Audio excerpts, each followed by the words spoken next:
an incorporated society own a limited liability company? So like a complicated structure. What do you think? Yes, it can. Yeah. An incorporated society can own a limited company. So it depends on what the purpose is. And, often we rush to structure before we think really hard about purpose. An incorporated society, a limited liability company can be a great way of containing risk ring fencing, especially if you've got a big project and you want to do something within that entity and keep it within that entity. It can be useful for that. The cost of that, though, is tickets to the game. It's a separate legal entity. You need to understand it. It needs to have directors. There's legal responsibilities with all of that. So it's very much a case of actually working out and exploring, is this the right thing for us? Is it worth it? Do the tickets justify the game? Yep. Yeah, a couple of questions, and you sort of answered one already around when that comes into effect and the various parts of the Act come into effect and what the transition provisions are, and that they haven't decided all of that yet. Is that right? The orders of council? That is right. What is clear, though, Tracy, is that every organisation is going to have to re-register under the new Act, and I think you're allowed to kick in and do that from later this year, although don't hold me up against the wall on that one.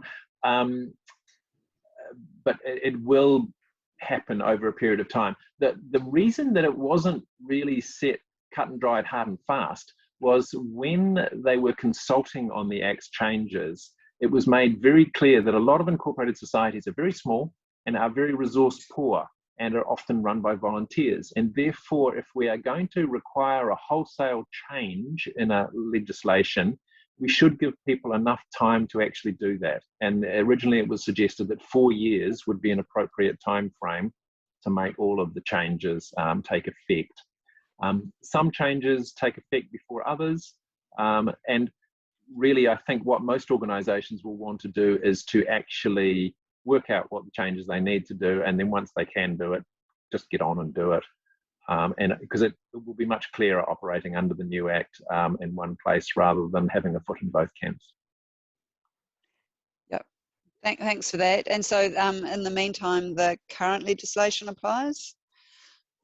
It does, yeah. The 1908 Act applies, although interestingly, as my lawyer mate said to me today, so, we've just incorporated a new incorporated society, and we had to do it under the 1908 Act, but we did it so that it would comply with all of the provisions of the new 2022 Act. So for his, it's going to be, right, job done in that case, yeah. So just future-proof it against the new requirements. Yep, absolutely. Yeah. And someone said there 24,000 times $50, that's 1.2 million. So it's a nice math on that in the chat in terms of re-registration. But there's actually a public accountability issue here. And the Charities Register is a great case in point. Anyone who wants to donate to a charity can search the Charities Register and see who's involved and see their rules and constitution and see their annual return. And that does take a cost in terms of a government department actually running that sort of big database out there. So yeah, there's a cost to doing all of these things. Another question that I had that was in there is around the Charities Commission, and your suggestion around reviewing which form is most appropriate. What's the Charities Commission's view on sport as a charity, as meeting those charitable purposes? Yeah, that's a great question, Tracy. And again, I answer this at my peril of being held up against a wall and shot, because I am not the Charities Commission. I can't speak for them. I do know, however, that there is quite a few charities that have successfully established themselves, quite a few sporting organisations that have successfully registered themselves as charities, and they've largely gone under the education and good for the general society model as heads of charity to qualify. There's definitely an issue around professional sport. If professional sport is a thing in your sport, then there's a problem with that being charitable, because you cannot have private pecuniary gain as a charitable organisation.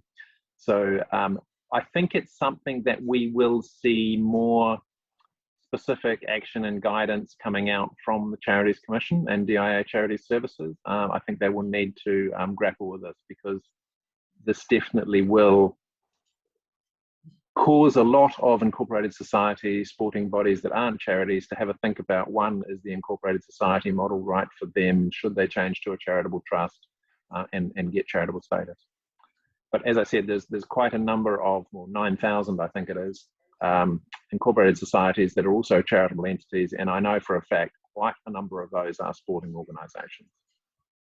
Yes, what are they expecting from us? Are they expecting a whole new clean slate, or are they going to be happy with just amendments, or is it going to really be good question. What we do? Yeah, indeed, really good question. Sorry, I'm coming from the point of view of a really small incorporated society, so money and volunteers are clearly an issue. So easiest possible route. Yeah, indeed. So firstly, on the Constitution, one of the things that the Law Commission suggested when they wrote their report was there should be a model constitution that people should pick up. And everyone went, yep, that makes a lot of rational, logical sense. There should be a model constitution. But then when they started trying to draft the model constitution, they really started struggling, because to fit the huge variety that we have out there in incorporated societies, I mean, there's huge variety just in the sporting space, let alone all of the other types of entities that are incorporated societies in New Zealand. So they kind of gave up with having a one, best practice, this is the answer constitution. What's been recommended is that, for some organisations, the easiest path might be just to pick up their existing constitution and modify it, and that will require adding some things in. Some of which there's some examples, like the disputes resolution one, which was a case in point that I mentioned earlier. There's provisions in the Act, you can just pick those up, or you can write your own. In some cases, you might find that it's actually easier to start with a blank sheet of paper. I know that a couple of the law firms out there that I've been dealing with are busily creating their own models.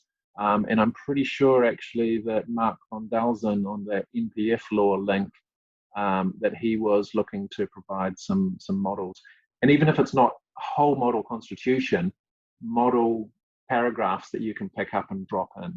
So recognizing that, for a lot of organizations like yours, they will be small and run on volunteers, and therefore having resources like that you can, pick and mix from, to actually meet the requirements will be very helpful.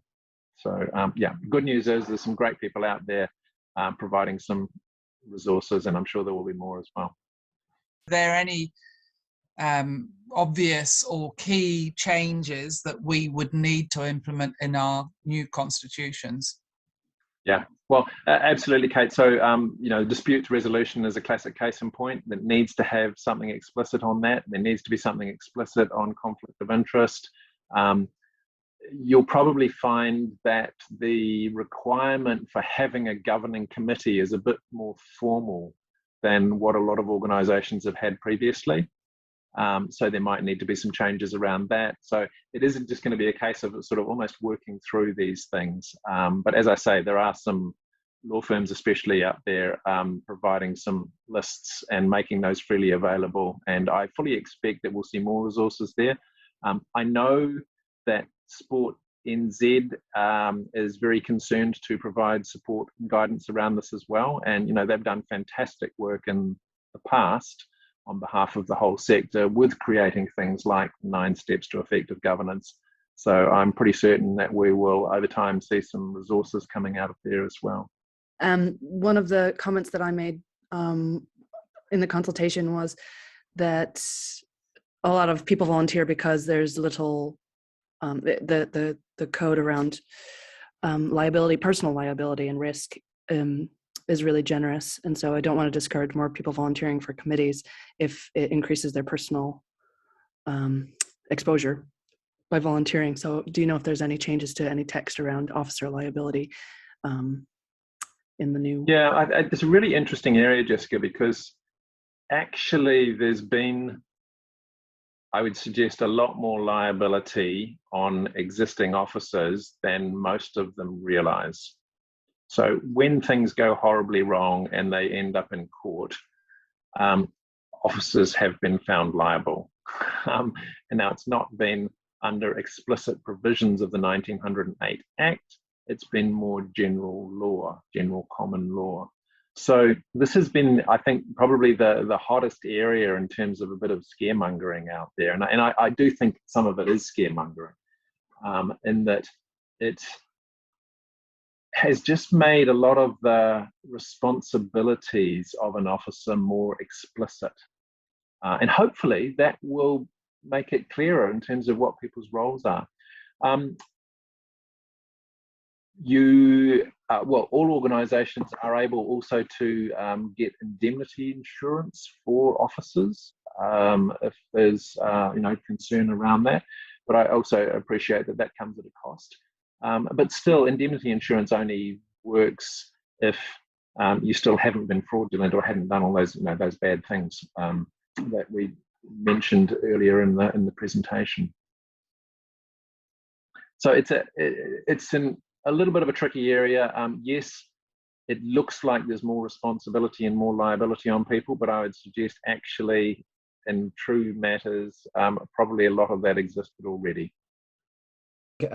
So as a regional association, just with the minimum number of members, we have clubs that are essentially our members, and we have less than 10 clubs. So how does that work with the requirement for 10 members?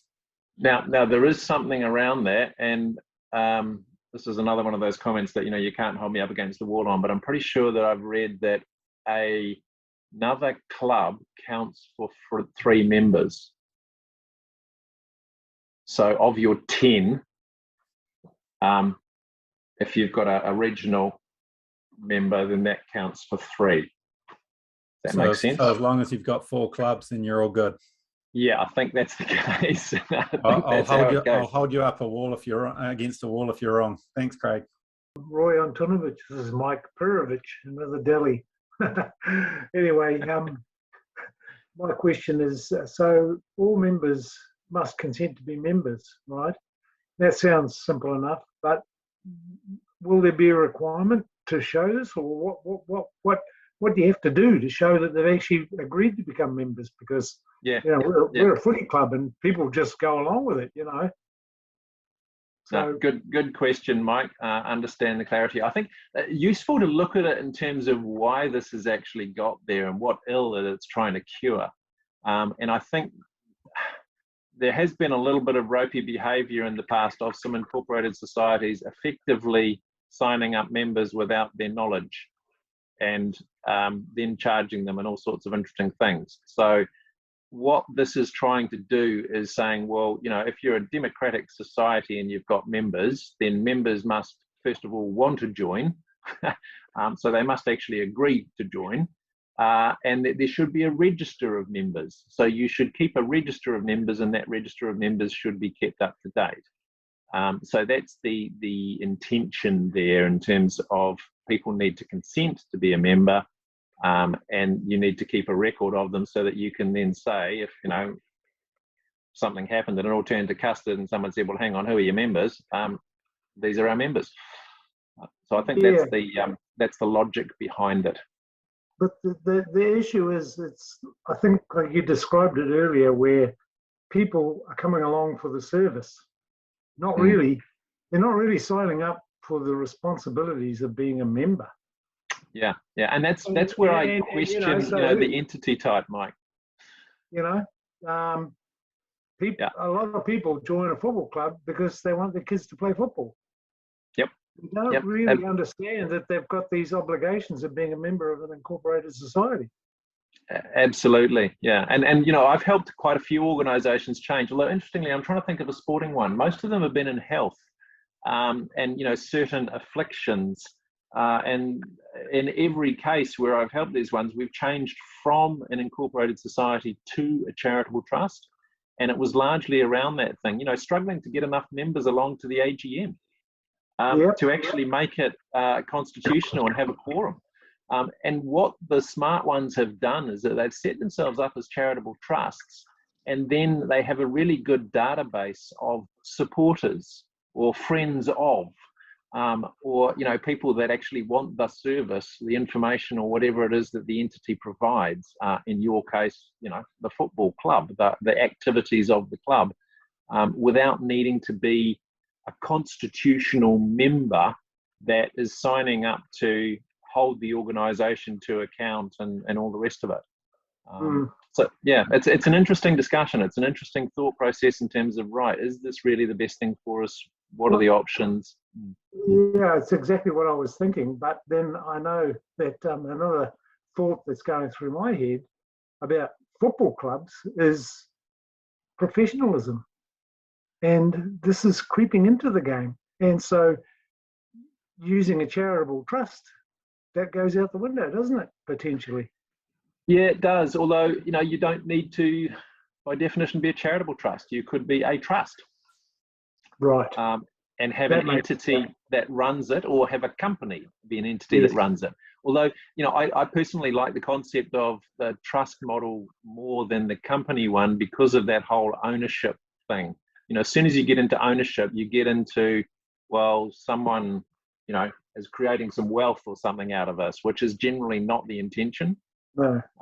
Whereas a trust structure is more trustees running it on behalf, but it's a much more often efficient, less political structure. And sometimes incorporated societies have really struggled in terms of the politics within their own organisation, and that sometimes it's hindered them from actually doing their mahi.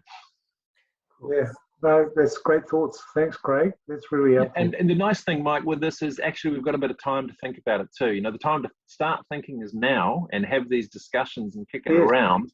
But because this legislation doesn't happen overnight, it's not drop dead stuff. Got a bit of time to do it. Useful in that sense. Really quick one, Craig. Thanks very much for your time. It's been great.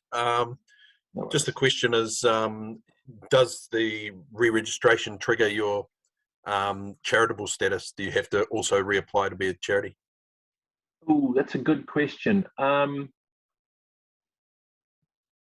not sure that you would have to reapply. I don't know the answer to that, but just sort of thinking it through, I'm not sure that you would have to reapply, but you would need, if you make changes to your constitutional document as a charity, that requires Charities Services to have a look at that. So there must be some process that some smart people have thought about on that one.